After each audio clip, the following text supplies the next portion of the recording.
The first speaker we're going to invite is Flavio Aggio. Flavio is the CTO of the city of San Francisco, or is the county and city? County. He is a very talented individual. He has spent 25 plus years in the IT world, both in major corporations and now with the city. He is doing wonderful things in this beautiful city, and I'm proud to say I'm a Bay Area resident, and San Francisco is where I came back in 1970, and I love it here. And I love what you're doing with the city and what you're doing for the city. So it's my pleasure to invite Flavio to come up here and tell us what he's up to. Flavio? Thank you. Thank you. Good morning. Welcome to San Francisco. I'm not a long-term resident, but I'm as international as it can be, and San Francisco is a very, very diverse city. So fantastic place, fantastic things that I'm able and honored to really contribute. So thank you for the introduction, and thank you for the WBA for the opportunity to share what we are doing. So just to give you highlights of San Francisco, we have about 800,000 residents. And of course, shortage of housing, because the number of people coming to San Francisco, for whatever reason, San Francisco is a very, very big magnet for everything that it can provide to the citizens and everything that it can provide to also the business. So about, give and take, 1 million and 2 million people really are in the city for whatever reason. If you include the residents and also visitors, business meetings, etc. And the department, the government in San Francisco, the city and county, so it's city and county combined, it's about 36,000 people working, including part-time employees, providing several services. Some of the services that was mentioned before about the parking and the really all activities in the city that technology will, in one point, converge and integrate and make it easier for the citizens, make it easier for visitors. So that's the entire umbrella of how we think about technology, is make it easy for the citizens and make it as very, very cool for everybody to generate more ideas. So it's an incubator, and I'm going to talk a little bit about the incubation and what we have done as well. I don't know if you know, but the city's cable car are the only national historic monuments that can move. I don't know if you know that, but if you look at, if you enjoy the trip, this is basically the only one that can move. So, as I said before, the city is an incubator for a lot of good ideas. A lot of people wanted to move to the city to really be part of that. And we have a lot of startups. Of course, I didn't put all, but we had all those symbols there displaying Salesforce, Dropbox, Facebook, Google, and so on. Really improving technology, not only for San Francisco, but for the world. So this is very, very interesting how the city can provide such innovation and contribution, right?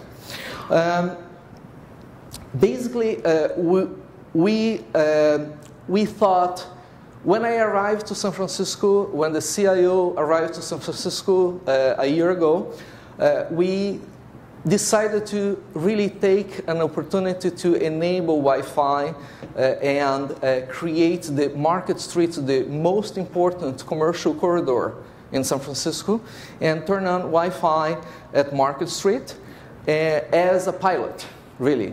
Was, let's see what we can do with the internal employees and partnership with several companies, including Ruckus, Layer 42. And this is what we have activated, a fantastic, fast Wi-Fi that was a basis for us to see what we can do next.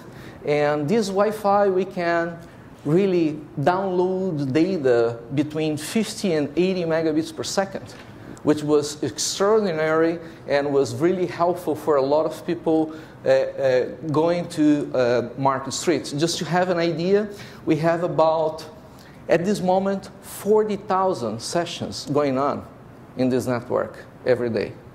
40,000. And some give and take about 2,000 to 3,000 concurrent sessions. So it's a very interesting experience, and we are learning a lot about that experience and enhancing every time.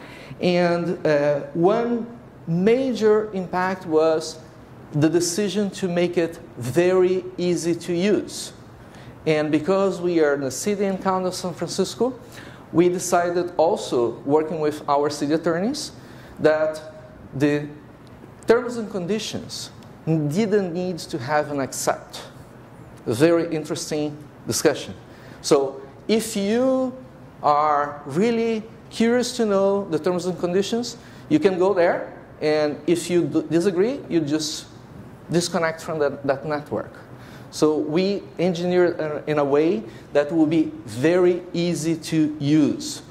And also, the entire connectivity was a way to engage other city departments to really bring more opportunities, to create more target solutions for each department. So the idea was to create that pilot, and we'll be able to enable other opportunities. The other opportunity was the 32 parks. So the recreational parks decided to, graciously, Google gave funds for that to enable Wi-Fi for 31 parks. We added one on top of that. And we effectively, in October, enabled the 32 parks to be part of that network that I just described, the Market Street network. So those parks now have the Wi-Fi, and the community can take advantage of that Wi-Fi, and also the employees of the city can take advantage of that Wi-Fi. Very, very interesting experience, and similar type of performance of what I described about Market Street. And another piece of information that you don't see there, but roughly we have 220 parks. So any volunteers to enable funding for more Wi-Fi in the city will be really appreciated. But that is basically the idea of enabling more coverage for the city to engage more people on the Wi-Fi experience.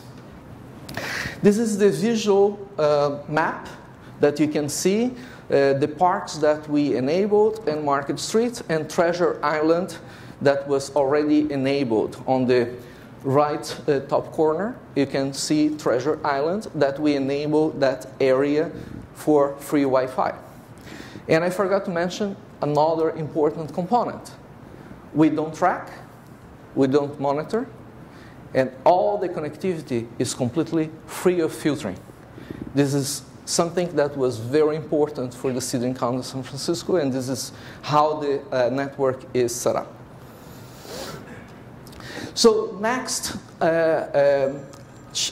pilot discussions with Ruckus, and thinking about some components that are very important: easy to use, security, interoperability with other CDs and partners.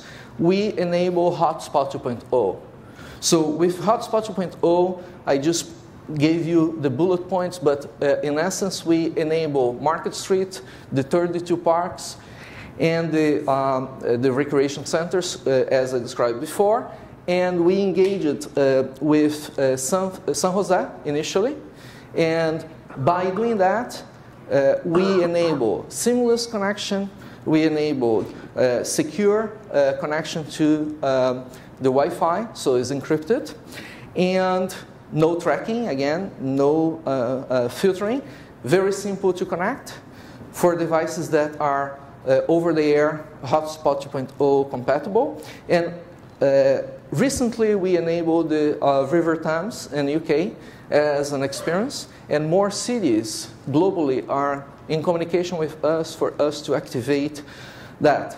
So this is a fantastic approach for devices that are compatible, and hopefully more devices will be compatible with the over-the-air. That will be very simple for the user to engage into the Hotspot 2.0. So that's basically it, and any questions later on, I will be more than welcome to answer.